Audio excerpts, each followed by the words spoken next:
All right, this is an intro to a tutorial that I did today. I just printed this on my Creality K1. Yes, 8-color printing on the Creality K1 is within your grasp if you just watch this tutorial and print action.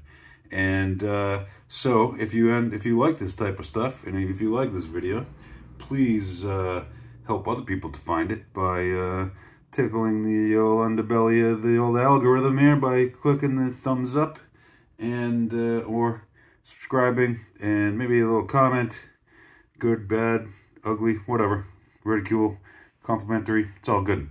So now the funny thing is from 25 plus years of 3D CAD professional experience, one thing I learned is when your software crashes and you forgot to save for 3 hours, the second time you model it always goes way faster than the first, and it almost makes you feel better when it happens.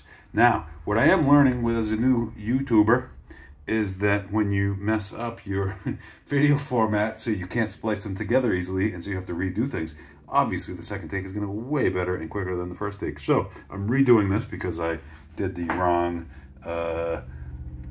I did the other video in 4K and I did this one in 1080p, so now I have to redo it in 4K. No big deal. Now we're in 4K, so you're welcome.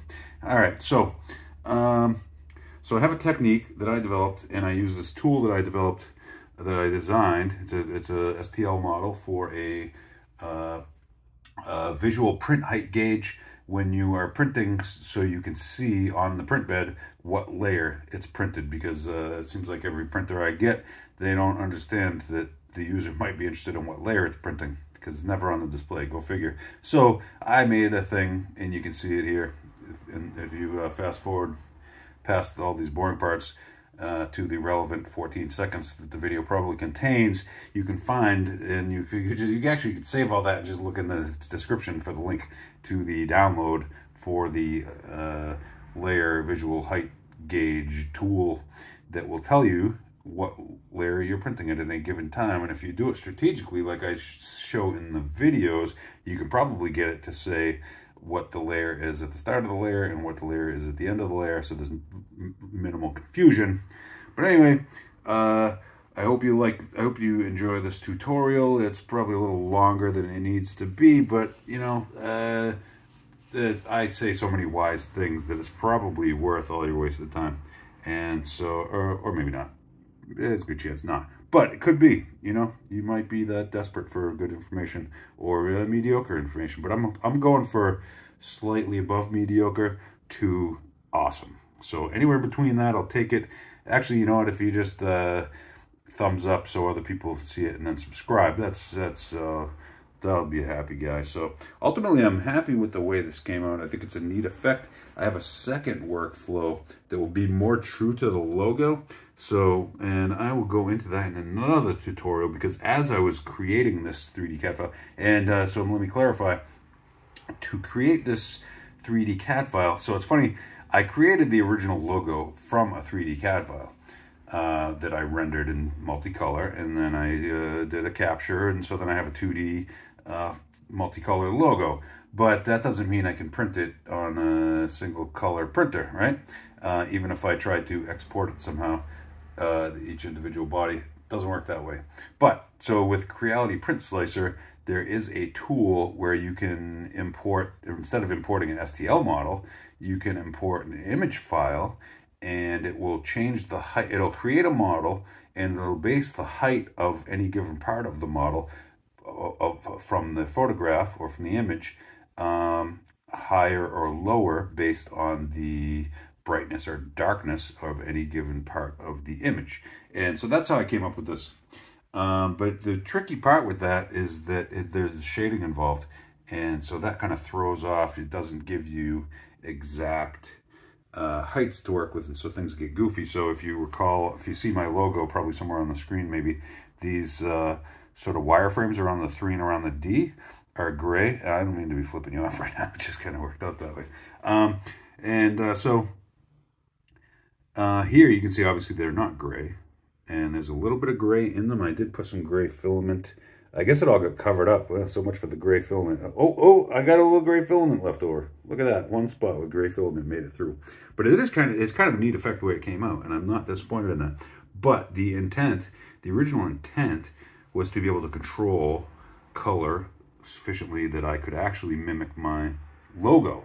And so when I was partway through creating this, I thought of a more precise way to do it.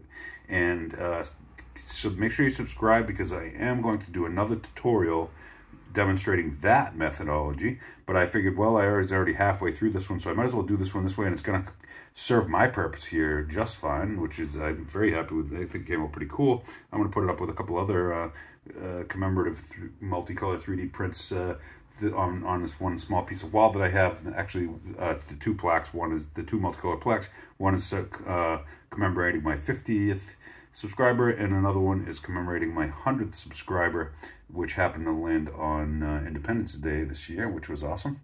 I'm kind of patriotic, and so 4th of July, hit 100 subscribers, pretty awesome. So I made a multicolor print with the American flag and an inscription regarding Independence Day in red, white, and blue letters. And I don't know if it came out, it doesn't look as good in the print, but on my wall it looks really nice. And that's also one of my videos. But it's funny, the other one, the 50 subscribers, it wasn't as nice of a design. But interestingly enough, that's actually the most subscribers I ever got from a video by a significant amount was that video. And it wasn't anything too special that I thought. But I'm not sure why it was so popular, but I'm glad it was. And thank you to everybody that I gained a whole bunch. I don't know, like 16 subscribers, which is like way more than any other video I did. So, and I only had 50 subscribers. I went up like 16. So that was pretty awesome. Anyway, so stay tuned if you want to see how to make more accurate colors than this. But stay tuned for this video. Stay tuned for future tutorials for that. But this is the longest intro in my channel history, so I tend to be a little long-winded. You probably already noticed. But anyway, stay tuned for this tutorial if you want to learn how I did this, and stay tuned for another tutorial coming soon that I have not made yet, which will show how to more accurately match the colors. It's pretty neat here. You can see the way the colors are depending on which angle you look from. It looks different from other angles, as opposed to if you look straight on, it looks pretty close to my logo. But if you look from the sides, you can see all the colors and stuff. And so I should have clarified already, I used this tool that I developed. Maybe I already said it. Forgive me if I already said it, because I'm retaking this. So I know I already said it once, but I needed to say it twice. So did I say it twice? I don't know. So I designed a STL model of a printable layer height gauge that you print alongside your part, and so it indicates to you basically what layer it's printing, because go figure, every 3D print manufacturer that I've used, none of their printers tell you what layer it's printing in real time, and that's always pretty annoying to me, because many times I want to know what layer I'm at, and it never tells me. So I made the tool that I used to do this, and it's available for download for 4 easy payments of $19.99.95 plus shipping and handling. So be sure to get some financing and go to try to download that. And anyway, so stay tuned. There should be an interesting tutorial, a little longer than probably needs to be, but you know, I'm so witty that it's probably worth it to just watch the whole thing. And if not, you can put it on double speed and skip most of it, or you know, you could just skip the whole thing. But I don't recommend that, because it's obviously going to be excellent. Now, one last funny thing is I printed this. I had PLA for all of these colors except for the green. I had a couple greens that I didn't like the shades of the green. It was like an olive green. Wasn't really true to my logo, but now that I see this, it looks kind of olive green, but it's not. And so I had some PET G in like a translucent green, and so I went with that. Figured if I'm at the same temperature, and I did it with another. I did it with my commemorative New Hampshire license plate for my electric fat bike. You might have seen that video, and it's white with green lettering and border, and the PET G stuck fine on that. And so I figured, okay, I'm safe to do that. So I did that. I did the green on here is actually PET G. And then I came up to do this video, and I tossed it down onto the table, and I fell off right on the green. The green didn't stick. The Pet G did not stick to the, is that the only one? Yeah, I guess that's the only one that's, no, there's more green on here. This green didn't break off. Why did this green break off, but this green didn't break off? Oh, there it goes. Sorry, I'm not going to do that anymore. So I'm probably going to just super glue that back on. I could try to weld it with my 3D pen, but that would get messy. So I'll probably just super glue it, call it perfect enough. And I like it. I'm going to keep this somewhere. I like the black. I like this. That's actually a silk PLA black, which is nicer than regular. I like the silk PLAs. That's silk PLA blue. That's silk PLA red. The orange is a translucent PLA. The green is a translucent Pet G. The white is just a Creality print white. The yellow was it didn't say silk, but it said like artistic yellow or something. Like, I have so many filaments around. So it wasn't like Joe's junky PLA. It was like Yvonne's fancy yellow PLA. So I don't know, I'm just totally making that up, but it was supposed to be kind of nicer yellow. I also had some darker yellow with like sort of flake in it, and I had some other red. I got so many filaments. Anyway, I like the way they came out, and I'm going to stop talking, which I'm not good at, but stay tuned, and hopefully you enjoy the tutorial on how I did this, and hopefully you subscribe and are able to catch the next tutorial where I will show how to do it more true to the colors with the next workflow that I thought of while I was doing this workflow. So thanks for watching. I hope you give it a thumbs up and subscribe and share with your friends and comment and all that good YouTubey stuff. And I look forward to making much more content. If you guys motivate me, I'll be making all kinds of content for a long time to come. So thanks for watching, and stay tuned. Bye-bye. Welcome back to the 3D Creator channel. Today we're going to attempt a full color print, 3D print of this logo with the Creality K1 just by manual filament swapping, plus a tool that I've created and a technique that I've created. And maybe I'm not the first person to create this technique, but I developed it myself, not copying from someone. Anyway, so first of all, let's go to Creality Print.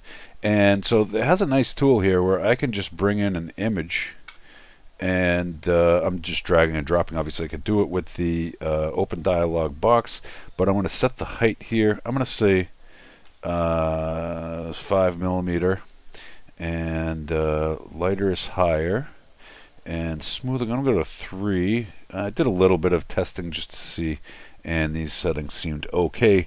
Definitely not entirely optimized. But so basically what it does is it turns an image into a 3D STL file, and the height varies based on the color in the image. This is just built into the Creality 3D print. I'm sorry, Creality Print Slicer, and I think it's a pretty neat tool.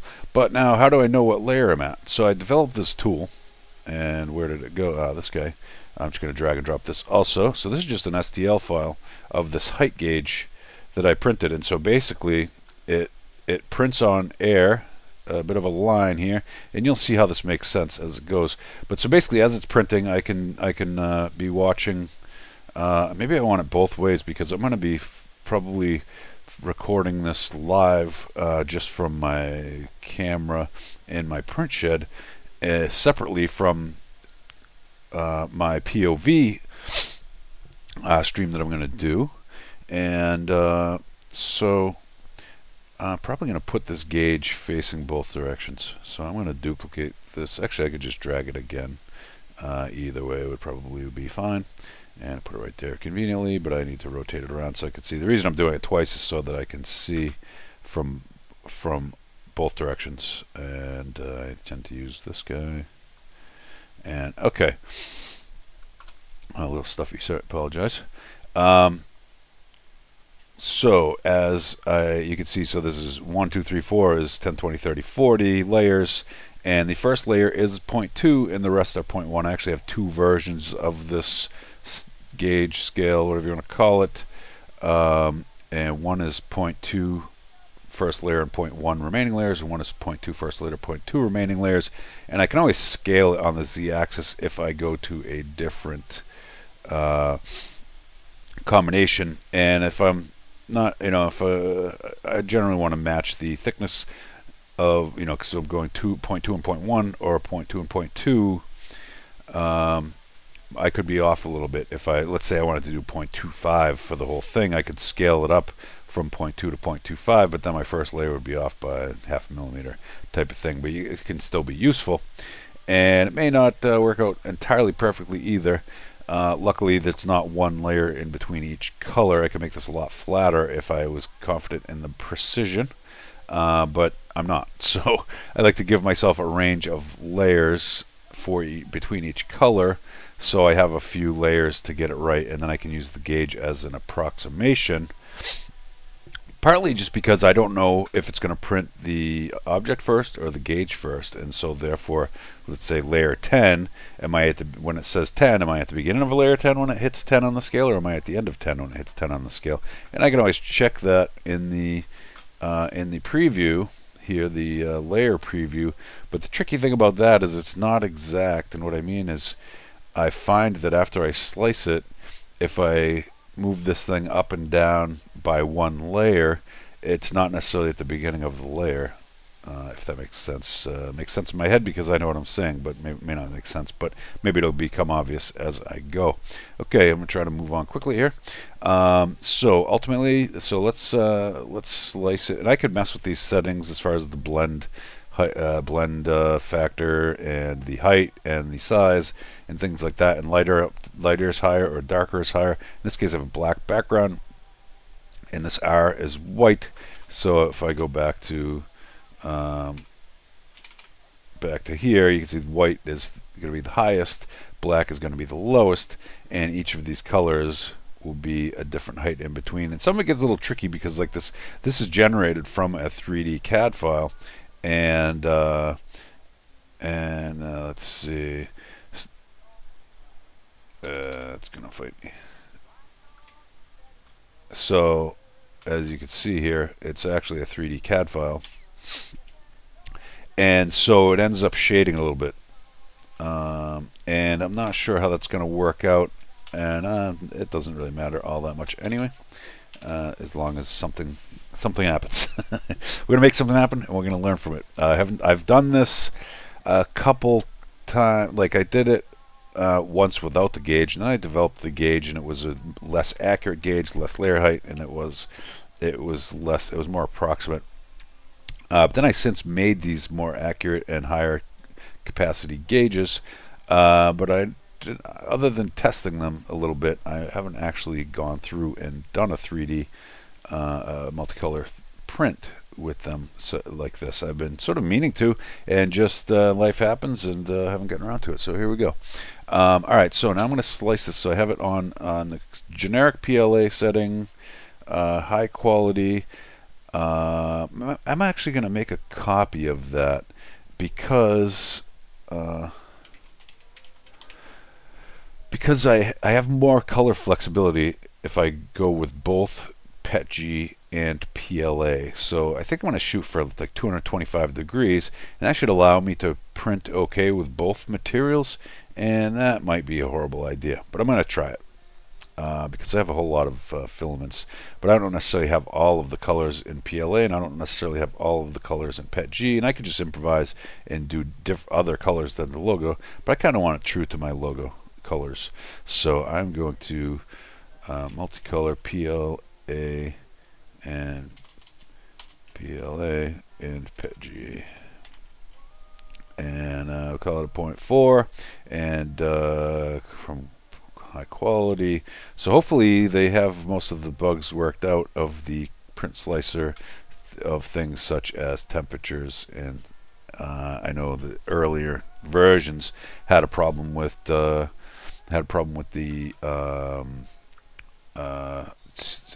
temperatures not matching what you set in the settings. So let's see, material 230.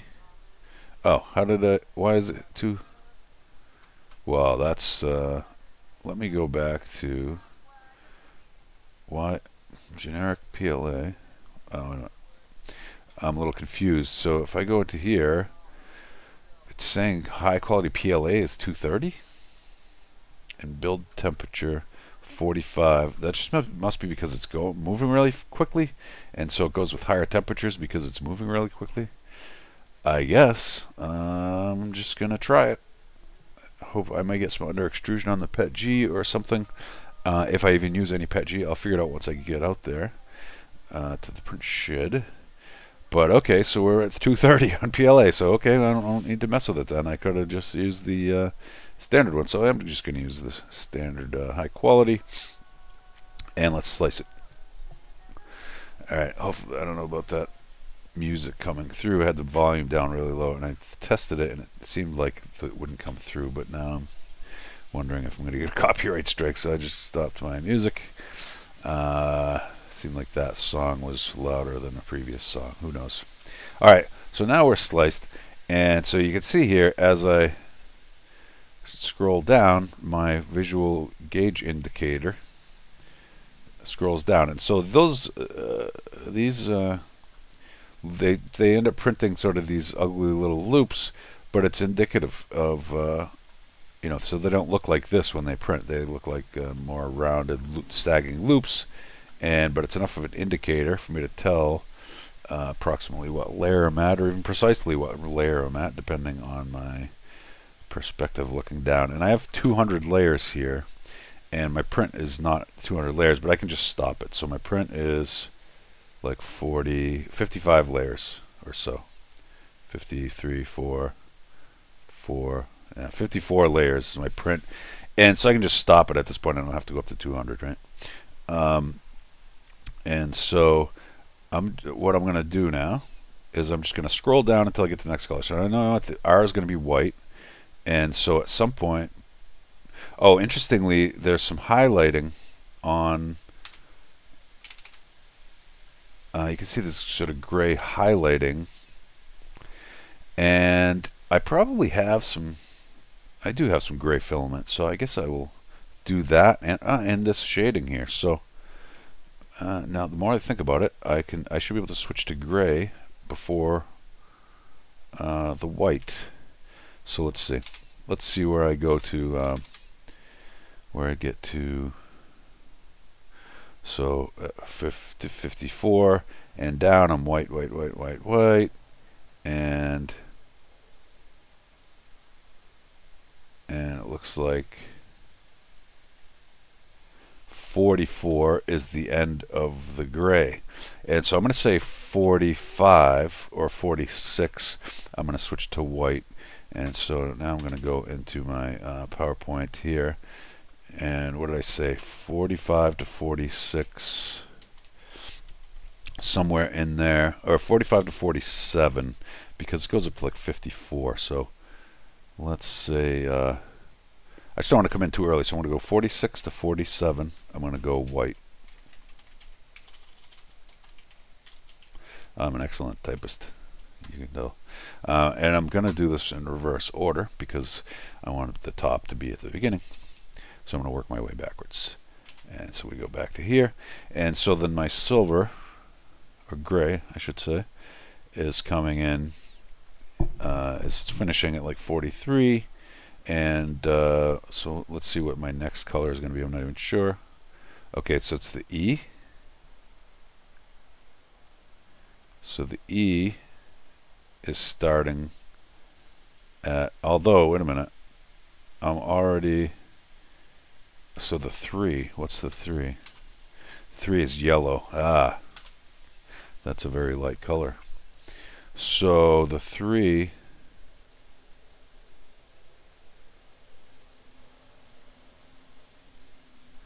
the 3 is done at 46.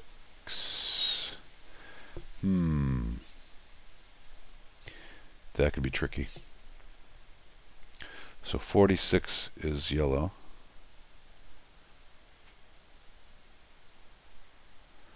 47, 48 maybe is. So if I only show one layer, only show one layer. Only show one layer. So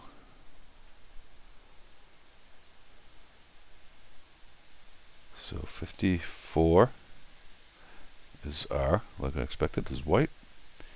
50. Interestingly, I have this little artifact here. So that's going to be white.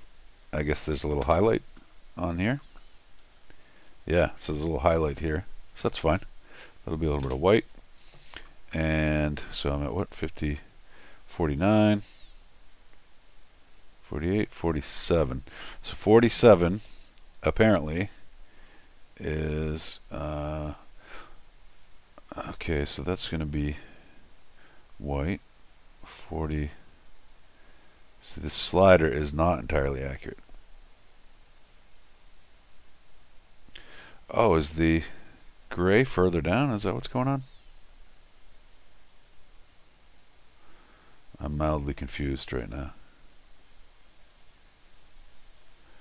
So for some reason the gray and the yellow is coming in together. But at least I'll have the white highlight. So I guess, you know what? I'm going to call that gray just sort of white. I'm going to let that be white. And maybe it'll give me a good enough effect. And maybe it'll transition to look okay. We'll find out. We'll learn the hard way. So down to, we're white, down to 47, 46. No, I don't want the 3 to be white. So, alrighty, let's see what's 47 is going to be white. 46 has to be yellow. So, okay, well, I'm back to 47 to 48. I'm going to switch to white, and that will give me a little bit of a highlight on there. Unfortunately, I'm losing, it looks like I'm losing my silver border on those, on the two letters with the silver borders. The 3D, the 3 and the D, I have these sort of, what do we call that? Edging? Gray edging, but looks like that's going away. Oh well. We'll see how it plays out. So, alright, so I'm still at 47, 46 to 47, change it to white. So after 46, sometime during 47, early in 47, I'm going to go to white, and hopefully that works. I could make this whole thing taller. I could make the whole thing taller, and I don't even necessarily have to, reset the image. I just scale it non-uniformly in the Z direction, and I would have to make like twice as tall to make any effect. I'm going to do that. I'm going to scale this. I mean, I have all the time in the world. I'm not going to die for at least a few minutes. Let's see. That was dark, sorry. Let's see. I am going to scale this by, what if I scale by 3? How long did that, wait a minute. How long was that going to take to print? 2 hours and 24 minutes. Do I really want to take 5 hours to print if I double it? Well, what am I doing? I bet I'm doing crazy infill or something. What am I doing for infill? I bet I'm not doing crazy infill. Let's see what I have for infill. 15%. Shells 2, top and bottom 8. I don't need no 8. Oh, because it's set to fine. I see. So bottom layers, I can go to. That's the other thing, is I'm also on fine layers. But the reason I'm doing fine layers is to get more layers and not have it be as tall. So I guess it's a double-edged sword there. I am going to call bottom layers 3. That'll save me some time. And I'm going to call top layers 5. And that will be pretty good. Wall count 2 is good. Top surface skin layers 1. Gaps.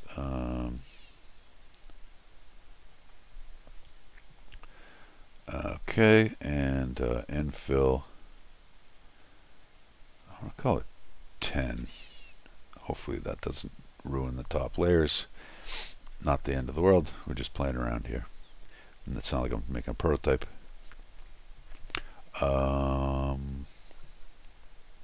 Just trying to reduce the print time here. Speed, I don't want to mess with speed. Initial layer print speed, that's pretty slow, whatever. No supports, material. Okay. Alright, so I went from what did I say, like 224, and I go down to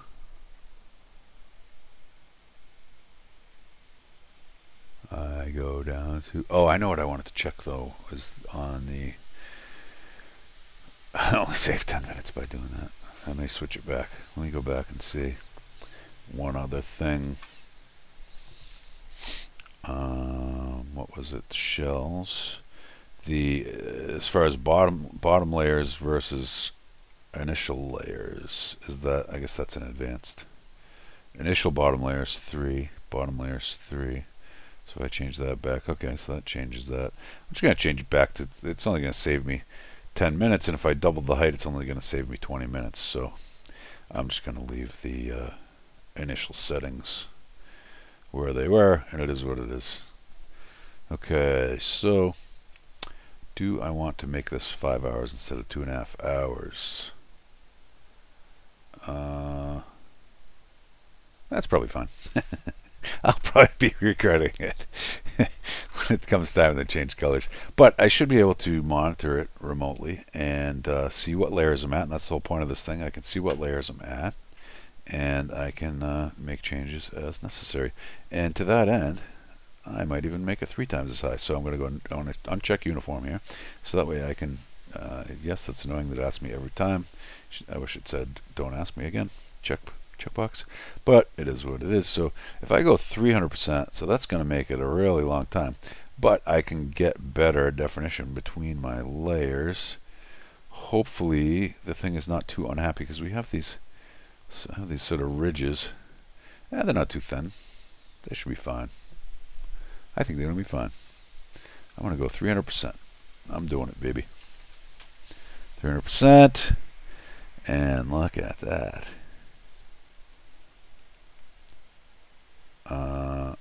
That seems like it's going to give me a lot of layers in between. That's so interesting that... Oh, maybe because... Oh, I see. Because the gray is darker than the yellow, but the highlights on the gray are white, and that's brighter than yellow, so that'll be higher. So maybe I was looking at that incorrectly. So yeah, so the gray,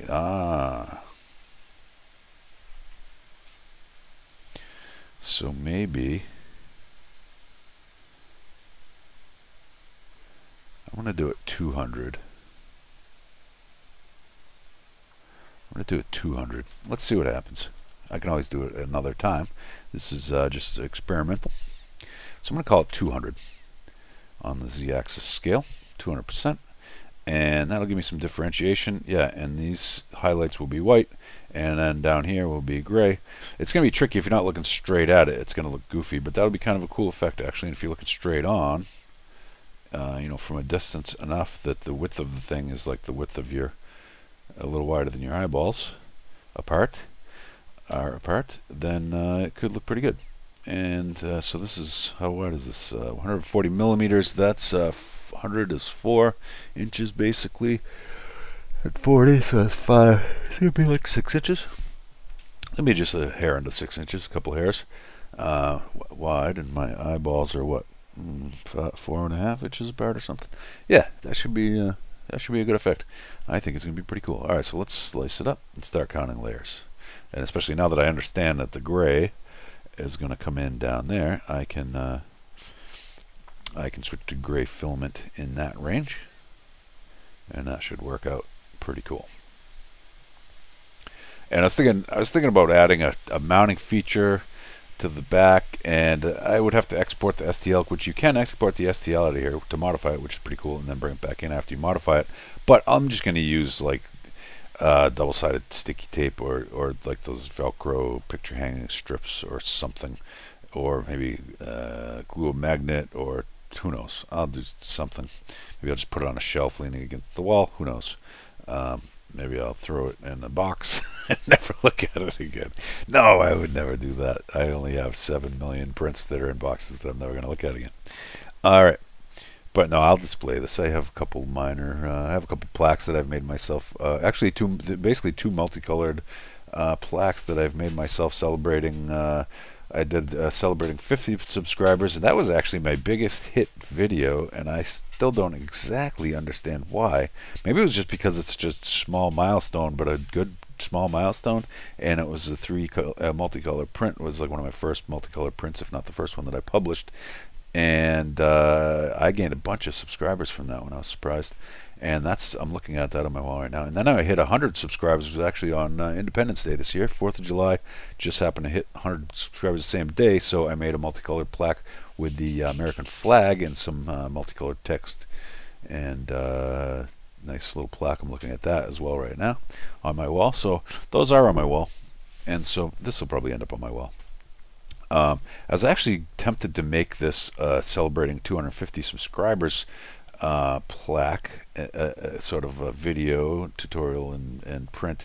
But then I decided that I haven't created much content in the past couple days, and my subscriber count has not been rising because I'm not putting much compelling video out. And so therefore, I'm just going to do this independent of the 250 subscriber milestone that hopefully I'll hit pretty soon. And maybe this will make me hit it. Oh, the buttons are different. All right, so let's get to work. So now I have doubled the height. So this is going to be at 104. It's finishing the white. And okay, so I've decided that this is until there. Okay, so that's 92 is the last layer, or 91 was the last layer of yellow. And so 92 starts the white. So let me go back to my PowerPoint. And so 92, I could say higher, but I don't want the highlights to not be white. So I'm going to say 92 is white. And so how many layers of the highlight do I get with that? So let's go again to just display one layer. And I go up to the 92 or so. Alright, so 90, 95, 94, 93. Just a little bit of white highlight. Okay. So 92 gives me the yellow. Right, so 93 is going to be white. All right, is that what I have? 90, 92, 93. 93, start the white when it hits 93. But I also have to see, is the gauge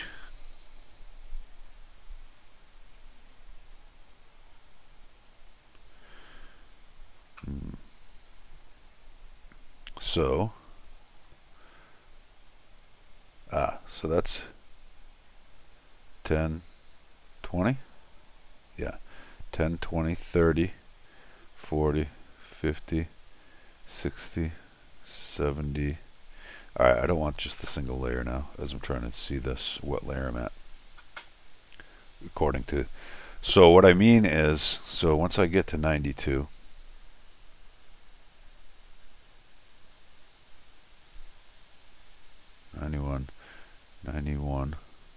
so if I go to this slider, and what's it printing first? So I'm at the beginning of 91. Beginning of 91. It's going to, interesting. I mean, that kind of looks like it already printed Okay, so that must be 91 complete. And yeah, so I'm starting to print 92 now, I guess, because the 1 is right here. The 1 has already printed. The 91 has already printed there. And what about this one? And looks like also here. So the 91 has already printed on the number scales. Oops.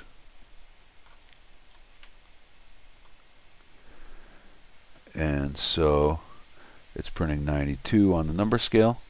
Then it's going to finish the number scale. And then it's going to print, interesting. So it's doing the lower one at the beginning of the layer. Okay, and then it's printing the white stuff, the white highlighting. Oh, now it's going to the yellow. So that's actually 92 is printing the yellow. Well, at least I know. So 92 is printing yellow. The last layer of yellow. So 92 is printing the last layer of yellow. And then 93. What? Oh, that was after 91. Prints 92 on the thing. So when it's showing 92, then it prints. Okay, so it shows 92 on this one. Then it prints the yellow. And then it shows 92 is done on that one. So that's interesting. It's a start and finish. It's 92 is yellow. So 93 is white. Okay. Okay. So if I go to 91, if I go to 92, that means, okay, it already printed 92 in theory. Let's see if that still adds up. Okay, so I have 2 here and I have 2 there. And so if I go through this, it's going to print these, the gauge. Then it's going to go to these highlights. Then it's going to print that. Then it's going to print some highlights. And then it's going to print the other up there. Nice. So that was 93. Now it says 92 here. But that's fine. So that means when I get to 93, I want it white. So it looks like we're lagging behind by 1 number. I'm just going to say that this is... anyway, it'll be clear as the more times we do this exercise, the better it'll be. So 93 is going to be white, and maybe I should do it this way. Maybe that'll make it easier to visualize if I put the layer, the actual lines at 0, and then go by this guy. I think that'll make it make more sense. Okay, so then after the yellow, let's put it at the single line again. Go up to 93 or 92. Okay, so now we're printing yellow, yellow, yellow. And this is because it's 3D, I believe. Let's see. Yeah, see so we have silver and a highlight, and we have yellow on the face, on the front face, and yellow on the interior surfaces, and yellow on the exterior surfaces. And so that's why there's sort of 3 up top and 3 down in the bottom right now. Yeah, 1, 2, 3, 1, 2, 3. Okay, so this is now printing yellow. And I guess there's a little bit of a highlight of yellow, or maybe it's just a similar brightness. Yeah, there's not a yellow highlight.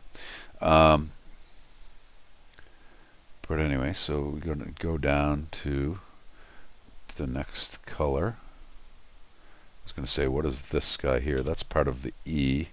So that's sort of highlighted there. So that's going to put yellow on there, unless I go to after this layer.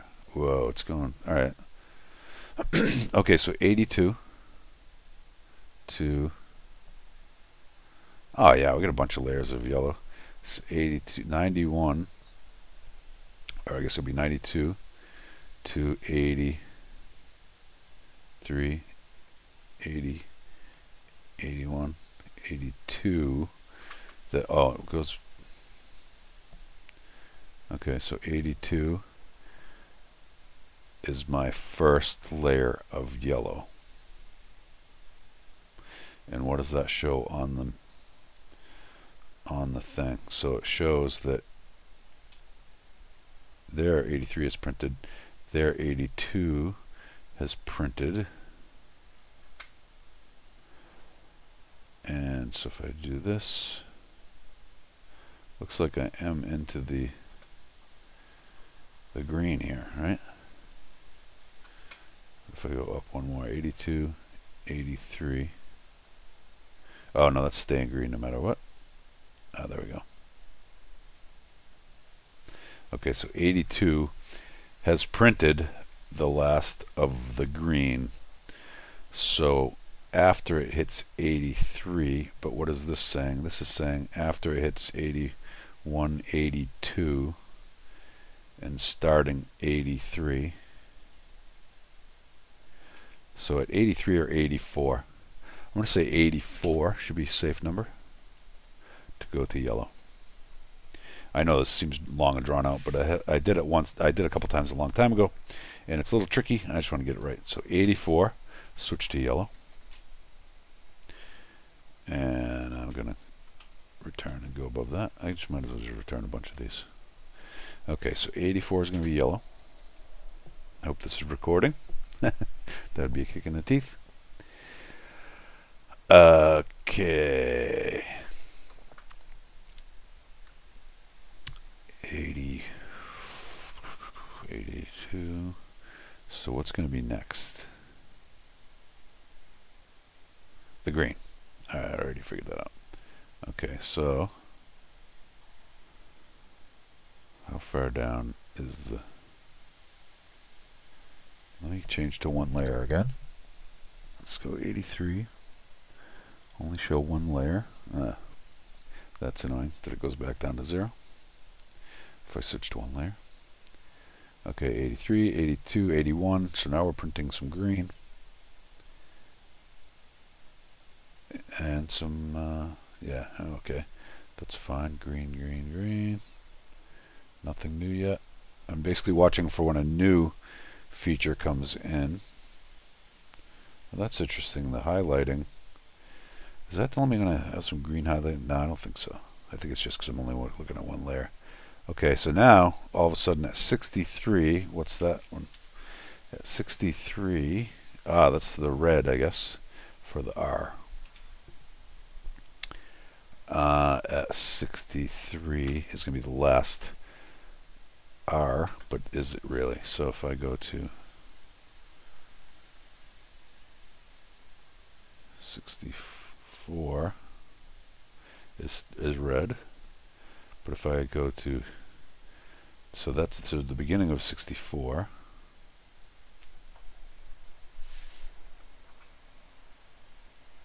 So where am I at here?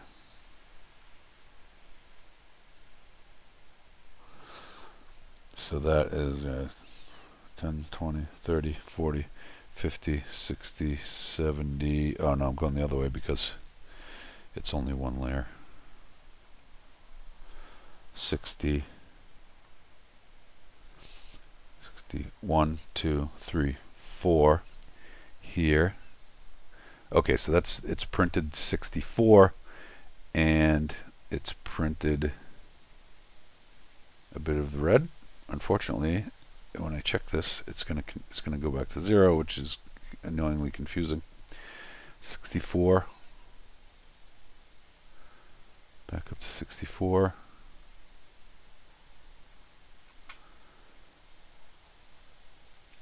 And so that's so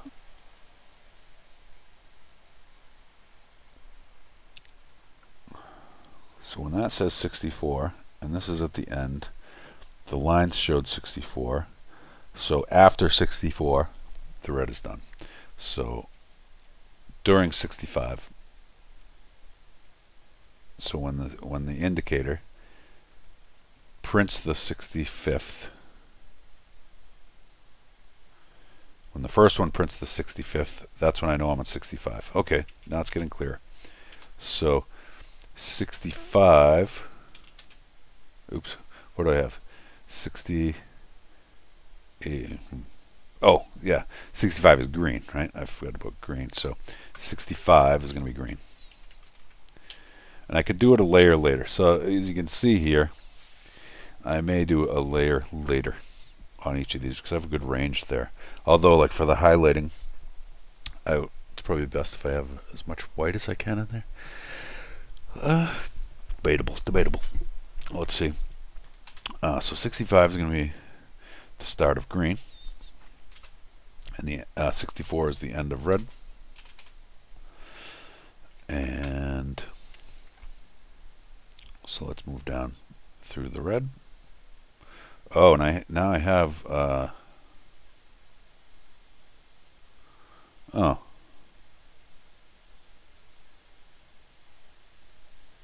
guess it wasn't the red. Alright, so we're on green. Ah, it's the orange. The orange started. Right? The C is orange. Yeah, okay, so it wasn't the red, it was the orange. So green at 63, orange at what? Orange at ends at 63. It's still doing green things over there. That's a little bit annoying. I'm going to have some orange on that green. Oh well. Oh, but that's not, no, that doesn't matter because it's not on the top layers. It gets a little confusing. Okay, so now we're orange, we're orange, we're orange. Basically till we get to the next letter, right? Okay, so that's, now I'm down to the first R at 37.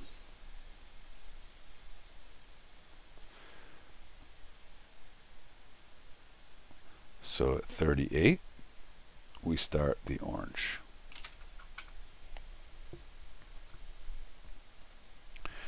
38, orange. Now, one tricky thing I did find is that it's easy to say, okay, you know, so many layers is going to be so many minutes, but it's not, because different layers need different amounts of plastic, and so it can vary greatly. So it can be tricky to catch them all, especially with a long print, but maybe that's actually better because it gives me more time in between. Okay, what time we got? 20 to 12. Okay, so 38, we go to orange. And then I guess probably next is going to be red. Okay, so we are, I guess after the red is going to be blue, because that's what we have left, right? Or the gray. Yeah, where's the gray? When am I switching to gray? Have I already switched to gray? Where was the gray? Ah. So gray is like here to here. So that's like 58 to 60. But where am I at? So 65 needs to be green. No, 65 changed to green. But the gray, don't forget the gray. So like 61 is gray. So 58, 55. So like 63. Did I say green? Oh, 65 is green. Eesh. No. I mean, green's going all the way up to 76. So gray starts at like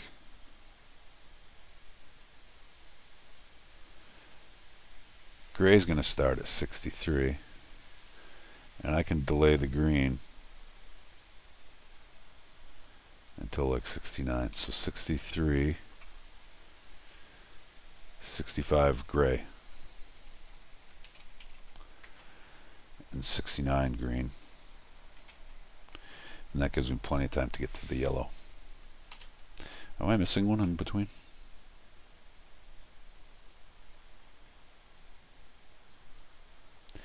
It's so damn tricky. Let's put it at one layer again. So we go to the top. We got yellow, yellow, yellow. No. White, white, white, yellow, yellow, green, gray, gray from like here. Yeah, 60 here to here is going to be gray. Yeah, and that's picking up highlights here maybe too. And now we are into, there's no highlight on the green, right? So, somebody's texting me. Weird.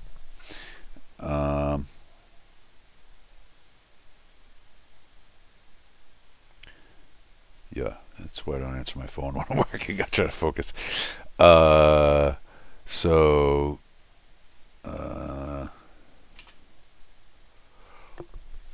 Gray is tired. Got up early this morning. Worked out.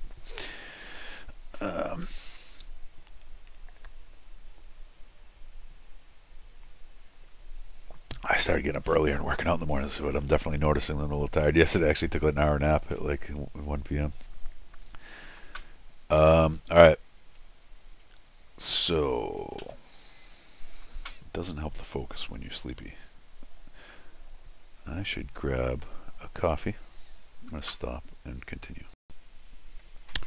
I'm back with a nice iced coffee.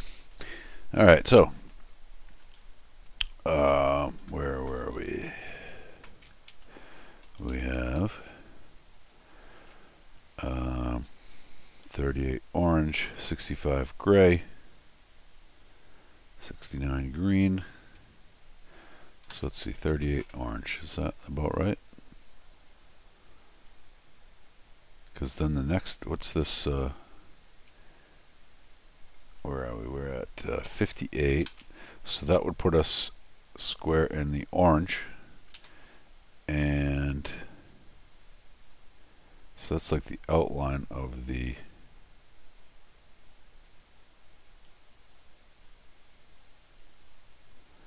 so it's going to put some orange. Wait a minute, that's going to put orange on that. But that should be gray. I mean, from 55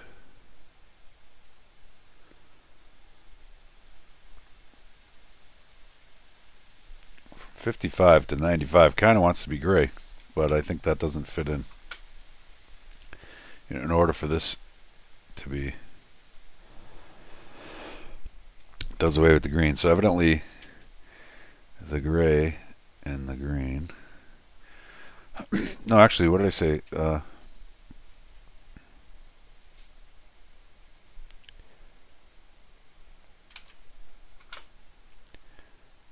if I start the green at 69,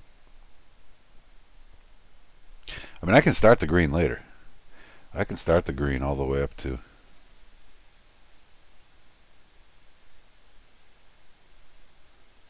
75, 74. Let's move the green up to 74. And at least now I'll have gray from 73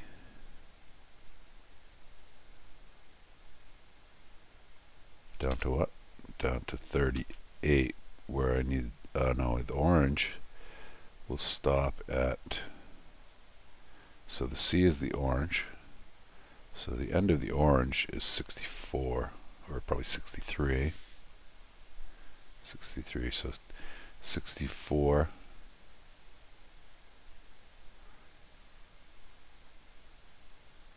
so 65, the orange is done. Okay, so I'm switching to gray. So gray from 65 to 74, that should be pretty good. So 65. All right, so I'm missing some of that highlighting is going to be orange. So I guess what I really need to do, a better way to do this would be to adjust these colors manually to differentiate them better, and then highlight them somehow without shading. I mean, I'm tempted to, I've gone this far, I'm tempted to just do it and see what happens, but it seems like I already know that I'm going to have some orange over here. But it might be a cool effect, actually. I'm tempted to, yeah, I think for this attempt, I will do my best with what I have here. And I'll have some interesting color highlights where I kind of didn't necessarily want them. But it'll be interesting to see what it looks like. And then I will do it again by manually changing these colors so that I can end up with these colors with the print, if that makes any sense to say it that way. In other words, actually, I should just do it in grayscale, because that's going to be easier to be sure of what's brighter, considered brighter than what. And so I'll probably, so what I have 1, 2, 3, 4, 5, 6, 7, 8, including the black. I have basically 8 colors. And I mean, if I have a brighter and a darker red, I could call it 8 and 9, and the same thing with the green, 9 and 10. And similarly with the orange. But if I'm not doing it with shading, it's not so much.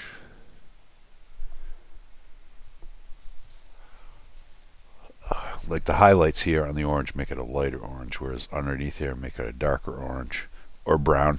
If you ever saw that thing where they compare orange and brown across a slide gradient, and then it turns out that they're both the same color. One looks orange, one looks brown, but they're both the same color.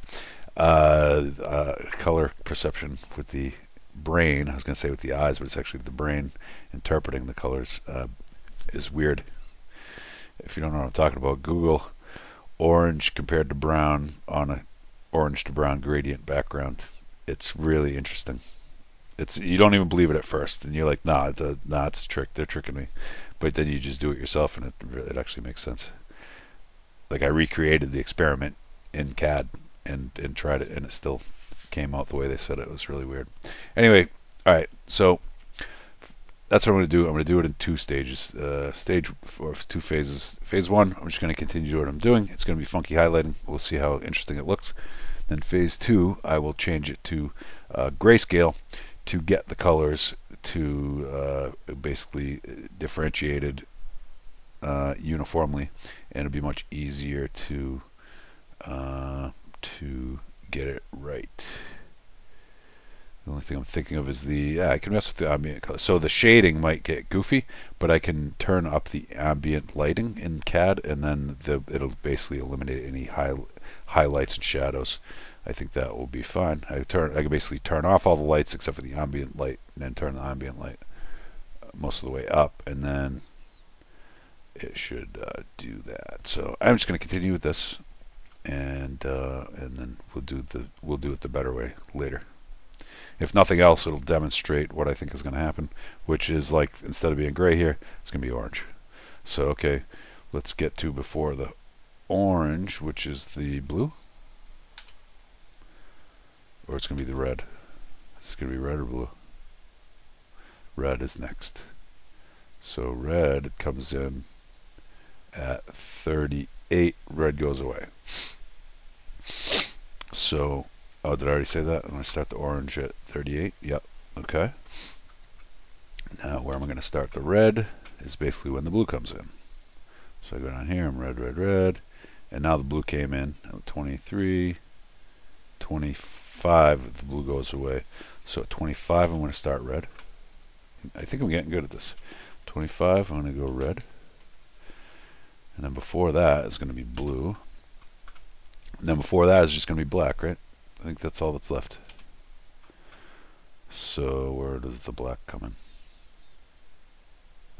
Interesting, I have some shading here that's a little bit darker blue, right? Is that what's going on? That doesn't look darker.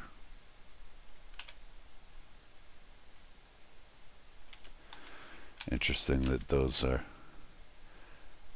this guy's infill, so this is considered lighter here and darker here. I don't see how that's darker there, but I guess I'll just take its word for it. It could be an optical illusion. I could be visualizing. Alright, so black is at 6 and at 7 and done at that's so goofy that does that. Done at black is done at 8. So black is done at 8, so 8 is going to be blue. And 1 is going to be black. Oh, you know what? I wonder if it's doing starting at layer 0 or layer 1. Okay, no, layer 1.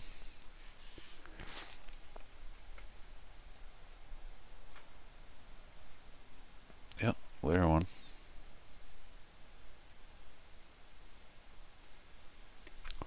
Okay.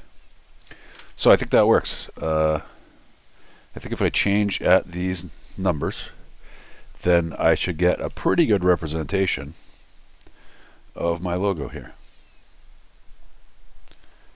Now, I'm just going to take a photo of this with my camera. Oh, I never checked that text message. And